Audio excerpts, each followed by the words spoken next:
I hardly ever go over to the other side of the island to windsurf, mostly because it's more convenient to launch on the east side, but because it was a south-southwesterly wind and low tide in this evening session, I thought, why not try going off the front? This was 100% worth it.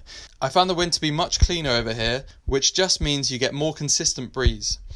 There were a few lumps and bumps, but once I was nicely powered up, I could just skim over the top. For me, I always prefer to be overpowered when there's some chop, as it's much more comfortable to ride over the top with your board out the water and riding just off the fin, rather than doing what I call ramp bashing, which is just super uncomfortable. I had a 7 metre up in around 20 knots of wind with a Mistral Quick Slide 110. I felt like it was the perfect combo, as the sail had enough power for blasting and the board was big enough for early planing and comfortable driving. It's kind of weird going out into the open sea as there's almost too much space. I could be going for a few minutes and already be super far offshore. Once you're locked in and going and focused on sailing fast, you become almost disorientated as to where you are.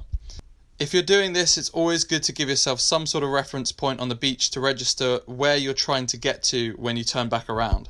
Something like a big van, parked obviously, buildings, big promo tents, or anything that's fixed and big so it will be visible when you're way out.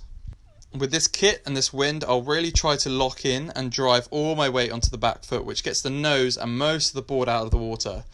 Now, you have to be careful not to stall the board, so you need enough mast foot pressure to keep the nose down and balance, which keeps you travelling forward and fast. It sounds like contradicting advice, but really it's just a balance you have to play with. The goal is to be going as fast as possible, whilst riding purely off the tail of the board and the fin. Here's some simple straight line blasting to give you an idea of what I was doing.